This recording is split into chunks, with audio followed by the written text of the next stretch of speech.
Hi there. Just wanted to pop on and have a very brief little discussion about the word trauma.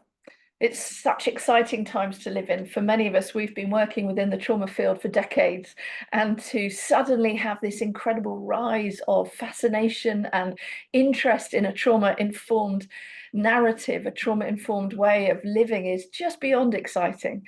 It really is. And there's so many new trauma-informed networks and trauma-informed guidances. There's lots of excellent things happening. I just wanted to have a quick overview with you, just a little look at the word trauma-informed, and what we're looking to do really as nations, as we're beginning to wrestle with the best kind of practice for traumatized people.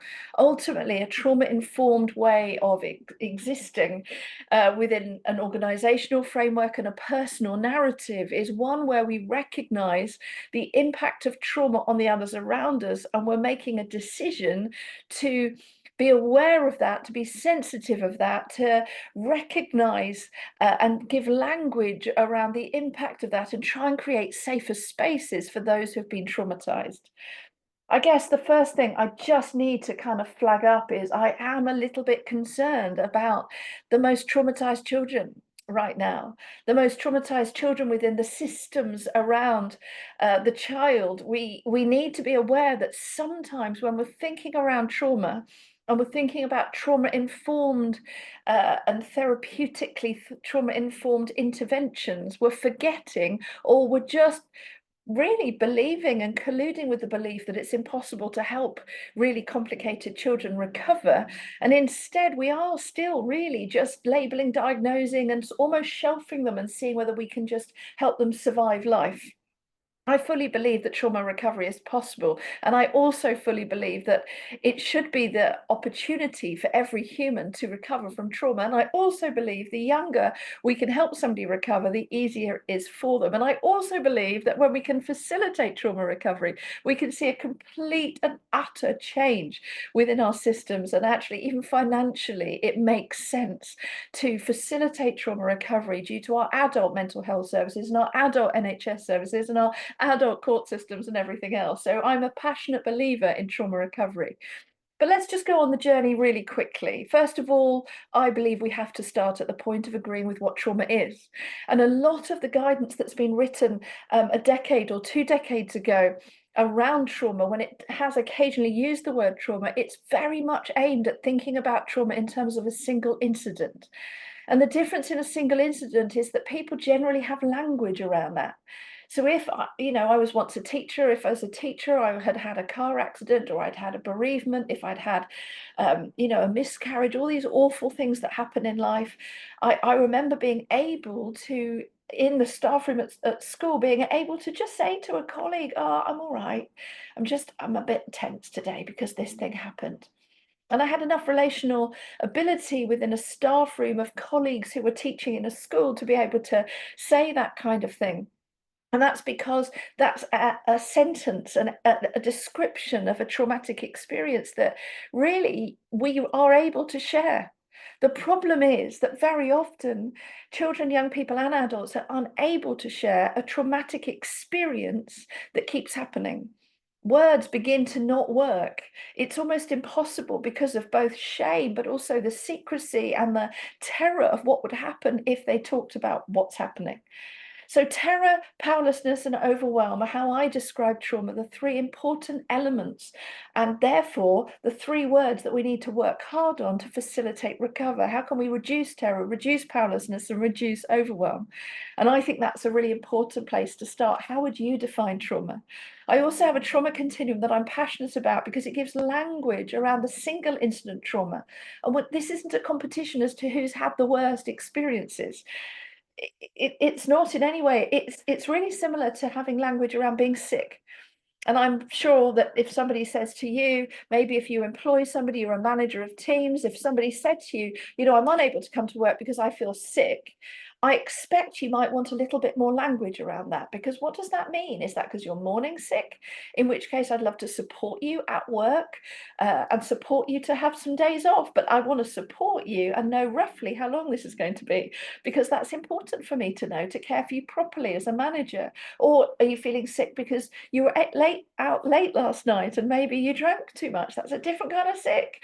Is it a sick because actually you've got a cold, in which case how can I support you to come to work? Or is it a sick like the flu, in which case please stay at home because I don't want you to infect other people and I'd like you to get better at home? Or is it sick that you've just had a medical examination and now you know that you actually got a really big illness that you're going to have to fight and battle and go through treatment for in the longer term? This is not about me as the manager making my workplace work. This is about me as a manager caring for humans, and the word sick isn't quite adequate.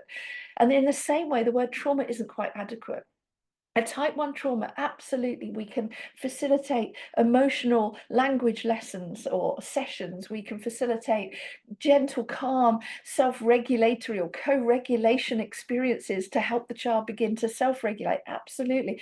We can facilitate lots of beautiful little sessions of talking about it and drawing about it. All of that is excellent for a type 1 single incident trauma. But for type 2 or 3, it's no longer a terrifying event, it's a terrifying experience, or it's a terrifying life where generally people don't have the words. And when we know that the statistics say that 1 in 4 adults would now say that they were abused in some way in childhood but didn't tell anybody, we know that actually asking how children are, or asking, I wonder what you'd like to tell me about, they're unlikely to talk about the worst things if it's still happening.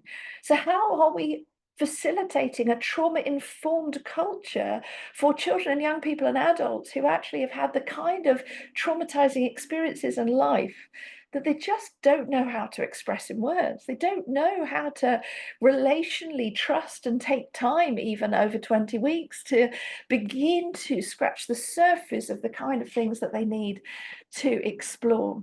So I'm a real passionate believer that the things that we're doing as part of trauma-informed practice are brilliant very often if they're around single incident trauma. But the things that we need to work on at the moment, I believe, are interventions, if you want to call it that, but relational experiences which are specialist and careful for type 2 and 3, where multiple professions work in a team to enable the child to begin to find emotional safety and sometimes physical safety as well. So a trauma-informed culture starts, first of all, obviously, with trauma awareness. Do we understand trauma? Are we aware what the statistics are, how many people have experienced trauma? Trauma's everywhere. Traumatized people are everywhere. 1 in 3 adults with an adult mental health diagnosis recognize it's due to their childhood trauma. 1 in 4 adults, and in some researchers, it says 1 in 3 adults would recognize that they were traumatized or abused when they were children. When we begin to see the world like that, we can begin to stop thinking it's just 1 or 2 people. This is a really big issue, and it affects every single sector of our society. And hopefully that leads us to becoming trauma sensitive, where we begin to think through, how can I create safety as a person, as an organization, as in the spaces and the places, in the bathrooms of the offices, in the school changing room areas, in the school classrooms. How can we create spaces for children and adults where traumatized children recognize and feel safer because we've reflected on all the different systems and processes? Trauma sensitive is a desire to be careful around traumatized people and stop re-traumatizing them. Trauma responsive is learning a few more skills, whether that's in relational skills or emotional language, whatever skills there are, and there's a lot of different skills we can learn. How can we respond to somebody? How do we respond to any age child having a flashback? How do we respond to them if they're hyper vigilant? How do we respond to them if they're suddenly dissociative? How do we respond to them if actually they're living in a dissociative trance? How do we respond to them if they're aggressive and violent? How do we respond to those symptoms of trauma in a way that reduces the symptoms, but not just reduces the symptoms, enables the child, young person, or adult to feel safer? We need language to be trauma responsive, and language that validates the different traumatic experiences. When we've done this work, when we've gone on that journey of being trauma aware and sensitive, and when we've really wrestled with, do our policies and procedures and systems, and do we carry ourselves as human to human, are we creating this safe place, then we're trauma informed, absolutely. But good news, it's not ever the end. It's a journey of forever becoming trauma informed, forever reflecting on and listening to voices that want us to wrestle with different areas of our practice and the way that we're going about things. I also believe that trauma informed shouldn't stop there. It should partner with trauma recovery. How can a trauma informed culture, organization, environment partner with the possibility of trauma recovery? And ideally, big businesses that generate huge amounts of income should be facilitating trauma recovery as an option for their staff, because that will really complete a trauma informed environment and financially makes sense. For schools, it's not the educational department's duty to facilitate trauma recovery, but partnering with a trauma recovery initiative, partnering with a trauma-informed environment, means we're looking at the whole picture, and we're recognizing the importance of helping children and young people that cannot tell their story, that cannot say what's going on, but their symptoms are showing us that they're distressed. I believe trauma recovery is absolutely vital and absolutely essential, and is part of a trauma-informed culture. So I hope that's helpful. I hope that's helpful just to have a little think about the importance of a trauma-informed culture, where it starts and really where it goes to, so that we're making sure we're caring for every single child and adult through to feeling like they can talk about their story, their emotions have been regulated, their bodies have processed their body memories and their bodily sensory experiences that got stuck.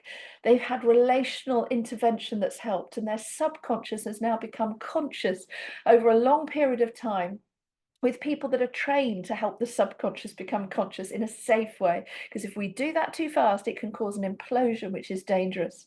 And the thing about trauma recovery is it's currently not on any of the qualifying courses that I'm aware of to be a pediatrician, to be a GP, to be a psychologist, to be an educational psychologist, to be a counselor, to be a psychotherapist. It's currently not on any qualifying course that I'm aware of. It's a bolt-on additional piece of training that is so vital, that kind of completes, I believe, the purpose of all of those things that we've talked about. Where does trauma cause physical problems, relational problems, sensory problems? Where does trauma cause relational problems, emotional problems, mental problems, where your mind gets stuck in things? And where does trauma cause all of that list of symptoms? And how can we reduce the symptoms and help somebody become trauma recovered in a trauma-informed environment? I hope that's helpful. Well done for everything you're doing, and keep starting those new initiatives which are based on relational belonging, because that always helps. Bye.